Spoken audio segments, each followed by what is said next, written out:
Breakup শব্দটা শুনলে ৯০ দশকের কিডরা কি ভাবতো জানেন? দেবদাসের মতো দাড়ি রাখা, জানালার গ্রিল ধরে কান্না করা, অথবা চিঠিপত্র পুড়িয়ে ফেলা। কিন্তু ব্রেকআপ কি এত সহজ, এত সিম্পল? বা এখন আসলে কি হয়? এখন ব্রেকআপ মানে হচ্ছে রিলেশনশিপ স্ট্যাটাস হাইড করা, ইনস্টাগ্রাম থেকে ছবি আর্কাইভে পাঠানো, আর স্পটিফাইয়ে অরিজিৎ সিংয়ের স্যাড প্লেলিস্ট লুপে চালানো।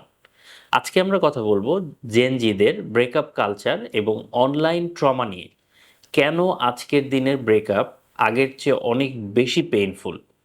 শুরুতে আসা যাক সিচুয়েশনশিপ এবং টকিং স্টেজের কথায়। জেনজিদের রিলেশনের অর্ধেকই তো কাটে কনফিউশনে। আমরা কি ডেট করছি, নাকি আমরা জাস্ট ফ্রেন্ডস? এই কনফিউশন নিয়ে যখন ব্রেকআপ হয়, তখন কষ্টটা হয় অদ্ভুত। একে তো অফিসিয়াল কিছু ছিল না, তাই কান্নাও করা যাচ্ছে না, আবার বুকে ব্যথাও লাগে। লজিক খুঁজলে দেখবেন যে এর কোনো আগামাথায় আসলে নেই। এরপর আসে ডিজিটাল ডিটেকটিভ পর্ব। ব্রেকআপের পর আপনাদের গোয়েন্দাগিরি দেখে সিআইডিও লজ্জা পাবে। প্রাক্তন কার ছবিতে লাভ রিয়াক্ট দিল, রাত ২টায় কার সাথে অনলাইন আছে, বা নতুন করে কাকে ফলো করলো, এইসব বের করতে করতে আপনারা এফবিআইয়ের চেয়েও অনেক বেশি কষ্ট করে থাকেন। কিন্তু সমস্যাটা আসলে কোথায় জানেন? এই যে আপনি তাকে সব জায়গা থেকে ব্লক করলেন, আবার ৫ মিনিট পর আনব্লক করে চেক করলেন সে ডিপি চেঞ্জ করলো কিনা, এটাকে বলে সেলফ টর্চার লুপ। একটা মজার উদাহরণ দিচ্ছি। ব্রেকআপের পর জেনজিদের দুইটা রূপ দেখা যায়। একটা দল হঠাৎ করে মোটিভেশনাল স্পিকার হয়ে যায়। তাদের স্টোরিতে ভেসে ওঠে হিলিং এরা, ফোকাস এবং আরও অন্যান্য বিভিন্ন জিনিস, বি ইয়োর সেলফ।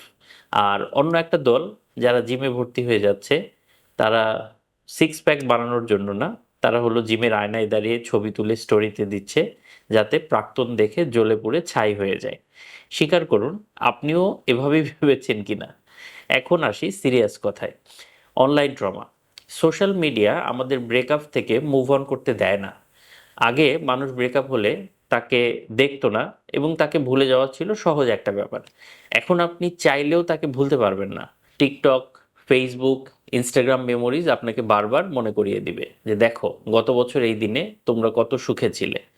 এটা মস্তিষ্কের জন্য একটা কনস্ট্যান্ট হ্যামারিং।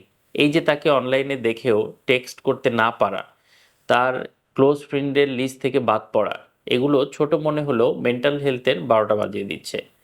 একে বলে মাইক্রো লস, যা আপনাকে ডিপ্রেশনের দিকে ঠেলে দিতে পারে। তাহলে সমাধান কি? ফোন কি আমরা ফেলে দিব, নাকি আমরা সোশ্যাল মিডিয়া থেকে চলে যাব? এতটা ড্রামাটিক হওয়ার আসলে দরকার নাই। প্রথম সলিউশন হচ্ছে ডিজিটাল ডিটক্স। বিশ্বাস করুন, প্রাক্তনের স্টোরি দেখে আপনার দিন ভালো যাবে না।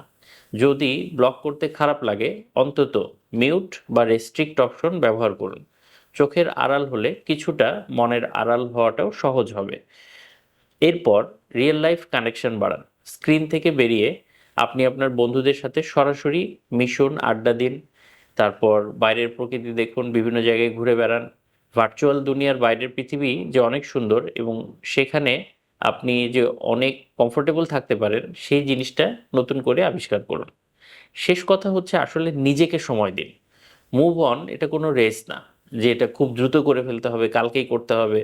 কান্নাকাটি করা ওকে, খারাপ লাগাটা ওকে, কিন্তু ব্রেকআপের পরে ইমোশনাল হয়ে যাওয়া এবং তাকে আবারও রাতে বেলা মেসেজ পাঠানো, মিস ইউ টেক্সট দেয়া, অথবা পাঠাবেন কি পাঠাবেন না এই ভেবে রাত পার করে ফেলা, এই জিনিসগুলি করা আসলে বোকামি।